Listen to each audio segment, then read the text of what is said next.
Dans la zone UNOA, plusieurs personnes font l'ouverture d'un compte titre chaque année et la première année, la plupart des gens perdent de l'argent. Ils croient que la BRBN est risquée. Oui, ça peut être risqué, mais la raison pour laquelle on perd de l'argent, c'est à cause de l'ignorance. Et je t'explique dans cette vidéo. Je vais te montrer, je vais t'expliquer ce que c'est un compte titre, comment ça fonctionne, quels sont les documents que tu as besoin de pouvoir faire l'ouverture d'un compte titre et les erreurs à éviter si tu n'as pas le temps. Reste jusqu'à la fin, cette vidéo va changer ta réalité financière personnelle. Tout d'abord, tu as sûrement entendu parler de la BRVM, Bourse régionale des valeurs mobilières. Okay? C'est la bourse qui regroupe 8 pays dans la zone UNOA et tu peux investir dans des entreprises et tu peux acheter des obligations d'État. On va revenir sur ça après. Maintenant, c'est quoi un compte titre? La plupart du temps, les gens croient qu'un compte du titre n'est pas un compte bancaire. Mais en fait, un compte titre, c'est un compte bancaire spécial. Pourquoi c'est spécial? C'est spécial parce que ça stocke des titres financiers. Au lieu que ton compte bancaire stocke de l'argent, ça stocke des titres financiers. On parle de quels titres spécifiques? On parle des titres comme des actions. Okay? Lorsque tu investis dans des entreprises, on appelle ça action. On parle des obligations lorsque tu prêtes de l'argent aux entreprises ou lorsque tu prêtes de l'argent à l'État. Okay? Maintenant, comment est-ce qu'on fait l'ouverture d'un compte titre spécifiquement? Pour faire l'ouverture d'un compte titre, ce n'est pas tout le monde qui peut faire l'ouverture d'un compte titre. Ton compte, ta banque normale ne peut pas faire cela. Tu dois passer par un intermédiaire qui s'appelle SGI. C'est Société de gestion et d'intermédiation. Okay? Partout dans le monde, monde financier, pour acheter des titres dans n'importe quelle bourse, on doit passer toujours par des intermédiaires. OK? Maintenant, pourquoi je passe par des intermédiaires? Parce que moi, je ne peux pas aller commencer à acheter des actions ou des obligations à la BRBN. Maintenant, tu as fait l'ouverture d'un compte titre et je vais revenir sur les documents que tu en as besoin pour pouvoir faire l'ouverture d'un compte titre. Mais comment ça fonctionne exactement? Bon, tu fais le dépôt de ton argent, OK? Dépôt ici, OK? Tu choisis les actions, tu analyses et toi-même, tu dois avoir la compétence. Tu places l'ordre. Disons que tu dis que je vais acheter une action de EcoBank, par exemple. Tu places l'ordre, OK? Et la SGI, disons par exemple, dans ce cas spécifique, on utilise l'exemple de Coris Bourse. Je ne suis pas affilié à Coris, c'est tout juste un exemple. Coris Bourse, qui est une SGI au concret, OK? Coris Bourse place l'ordre et les titres sont disponibles dans ton compte titre. Alors, c'est comme ça que ça fonctionne.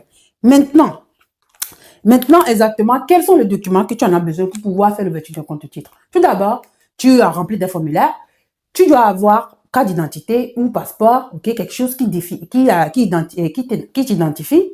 Un document qui est le preuve que tu habites là où tu habites. D'accord? C'est très important.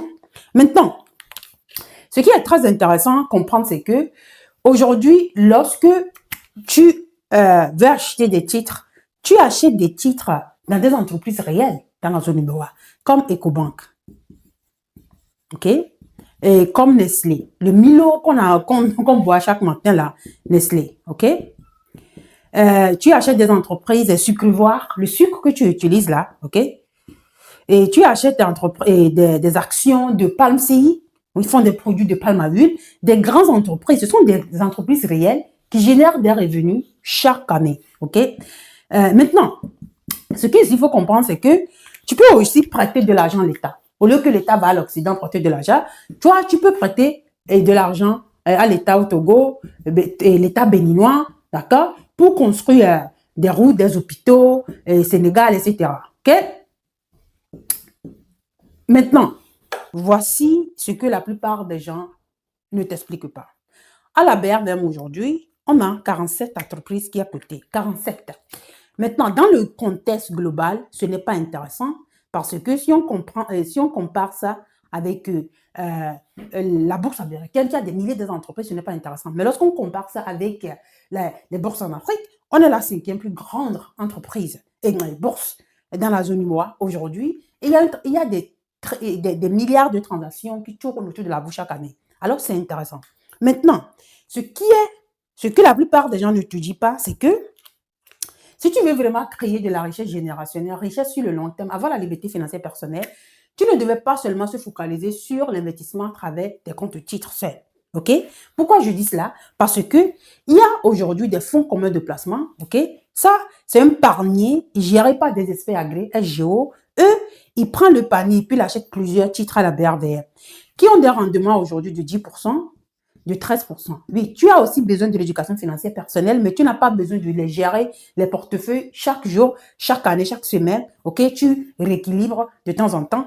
Et ils ont un rendement de 10 à 13%, mais l'année dernière, des dernières années, il y a des entreprises, il y a des FCP, OK, qui ont performé 26%, 28% et même 30%, qui ont performé plus que l'ensemble de la BRVR. Ça, c'est intéressant. OK? Maintenant, si tu veux vraiment créer de la richesse générationnelle, tu devais normalement combiner. C'est intéressant de combiner les deux. Si tu as le temps, la compétence de faire ça, tu peux aussi créer de la richesse générationnelle si tu sais ce que tu fais. Si tu as l'éducation financière personnelle, OK, et tu as la compétence, tu peux aussi faire cela. Et tu n'as pas besoin de gérer ton portefeuille tout le temps. Tu as besoin d'avoir l'éducation financière personnelle. Ce qu'on te dit dans la zone numéro avec le FCP, tu n'as pas besoin d'être compétent. Tu vas remarquer que la plupart du temps, lorsque tu veux investir dans un FCP où les GO font leur petite intervention, ils vous donnent toujours une petite formation d'éducation financière. Mais ils vous donnent 1% de ce que vous devez savoir. La raison pour laquelle, parce que si vous ne comprenez pas les bases, lorsque vous achetez les fonds communs de placement, ce ne sera pas intéressant pour vous ni pour eux. La raison pour laquelle c'est très important d'avoir l'éducation financière personnelle, même si on fait ça.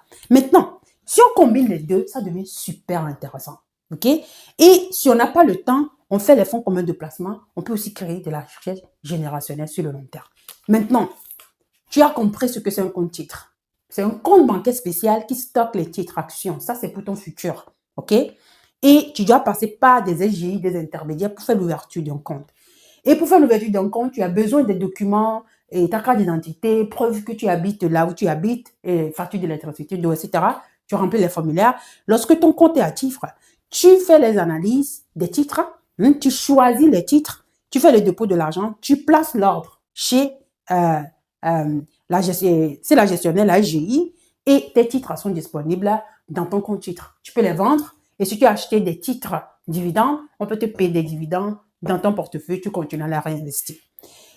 Aujourd'hui, il y a 47 entreprises qui sont cotées à la BRBM, ce qui veut dire que si on investit seulement à travers les 47 entreprises, ce n'est pas intéressant, on devait combiner avec une autre stratégie. Maintenant, voici les 3 erreurs que tu dois absolument éviter avant de commencer à investir à la BRBM. Ce que je vois la plupart des gens font, c'est que ils ont regardé une vidéo sur les réseaux sociaux, quelqu'un les a dit, si tu avais investi en Nestlé cette année, tu auras ça. C'est de la dinguerie. Écoute, ils sont passés à la BRBM, puis ils ont acheté des actions, ils ont acheté une seule action. Quand je dis une seule action, ils ont vu par exemple le Coban, c'est en 22 francs, et puis ils ont placé peut-être 2 millions ici, et puis ils ont perdu de l'argent. Comme ça, on ne fait pas ça. Il faut toujours diversifier son portefeuille, il faut analyser. OK? Deuxième chose qu'ils ont fait, c'est qu'ils ont placé de l'argent qu'ils ont besoin en 3 mois. Lorsque tu as besoin de cet argent pendant 3 mois, ce n'est pas la bourse qui est l'endroit pour ça. Chaque objectif a son produit d'investissement ou son produit de gestion financière personnelle. La bourse n'est pas cela. Là, tu perds ton argent. Et troisième erreur, c'est qu'il investit à base des rumeurs, pas des analyses. Dans n'importe quelle bourse, dans le monde tout entier, les bourses punissent les gens qui investissent à travers les rumeurs. Il faut analyser le marché, il faut avoir la compétence avant de placer ton argent. La raison pour laquelle il ne réussit pas et puis il dit que la bourse est risquée. Oui, la bourse est risquée, mais c'est plus risqué lorsque tu ne sais pas ce que tu fais. C'est pour cela que tu dois prendre des risques calculés. OK? Alors, voici les comptes titres, comment faire l'ouverture d'un compte titre, comment les gérer, les documents que tu as besoin, les erreurs à éviter. Si tu veux avoir l'éducation financière personnelle pour pouvoir faire cela, rejoins notre programme Mission Million.